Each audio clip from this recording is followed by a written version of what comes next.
Hey there, mystery lovers. Welcome back to Mysteries Decoded, where we explore the world's most chilling, puzzling, and downright bizarre tales. I'm excited to dive into today's story because it's one of the creepiest and most chilling tales we've ever covered. So, deep in the rugged wilderness of Canada, there's a place that sounds like it's straight out of a horror novel. It's called the Valley of Headless Men. Yeah, not exactly a place that screams vacation spot, right? But here's the thing.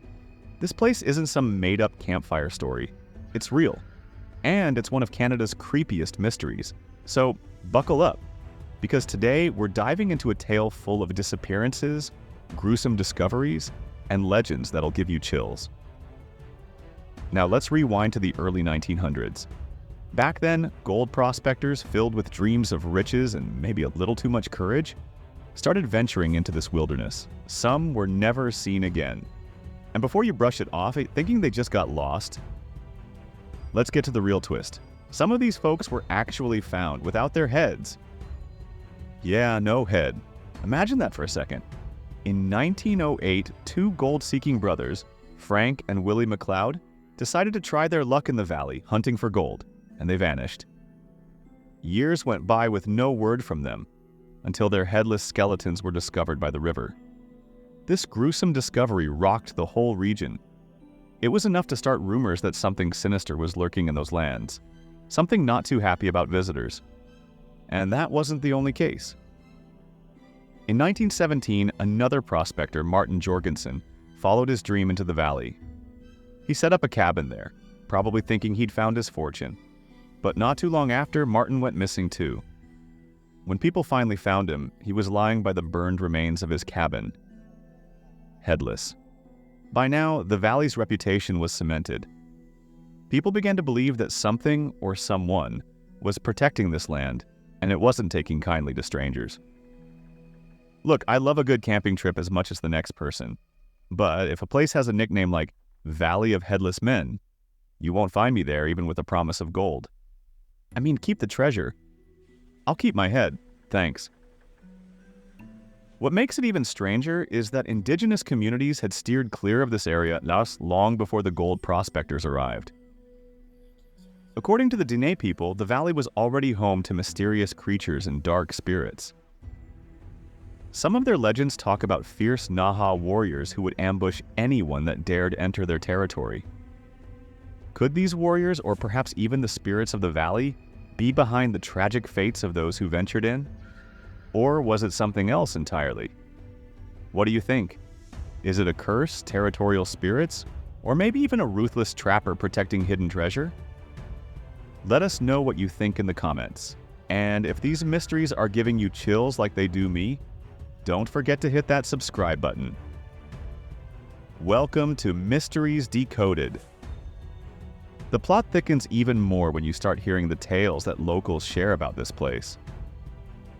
Some have claimed to see strange lights in the sky above the valley. Others say they've heard strange, unearthly sounds echoing through the mountains. UFO enthusiasts even suggest there's an extraterrestrial angle here. Sounds crazy? Maybe. But sometimes when a mystery goes unsolved this long, even the wildest theories start to seem possible. Of course, there's also the age-old belief that there's a huge stash of gold hidden in the valley. Some say that it's still out there somewhere, guarded fiercely by someone, or something that doesn't want anyone else to find it.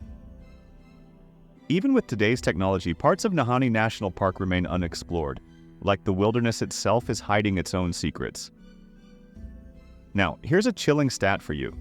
Since the early 1900s, over 40 people have gone missing in the Nahanni Valley under mysterious circumstances. Sure, some people say it's just the extreme wilderness and rough terrain, but others can't shake the feeling that something more calculated is going on. It really makes you wonder, what drives people to risk everything to chase fortune in a place where so many others have disappeared? Is it desperation, a sense of adventure, or maybe something more? Dangerous, like the thrill of the unknown? And let's be honest, would you ever venture into a place with a name like this? I know I wouldn't. Respectfully, I'll pass. But there's one more story to tell, and this one might be the most haunting of all.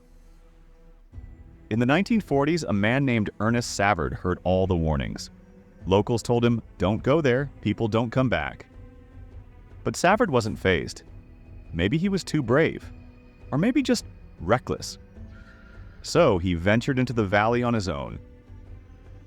Not long after, a group of trappers stumbled across his campsite. They found a scene that must have looked like a nightmare. Savard's body was there, lying by the river, and like the others, he was found without his head. No animal tracks around, no sign of a struggle. It was as if something or someone had swept in silently and vanished without a trace. Some people believe that this isn't just a case of bad luck. They say there's a curse on the valley, an ancient one buried deep in the soil, that it's haunted by spirits who won't let anyone disturb the land's secrets. Some say the land itself decides who gets to leave and who doesn't. If these mysteries fascinate you as much as they do me, join us on this journey as we uncover the world's darkest, most fascinating secrets. Don't forget to like, share, and subscribe to Mysteries Decoded. Together, maybe we'll uncover the truth one day. Or at the very least, we'll have a good scare along the way. Until next time, keep your eyes open, stay curious, and maybe avoid places with names like the Valley of Headless Men. Thanks for watching, and see you in the next mystery.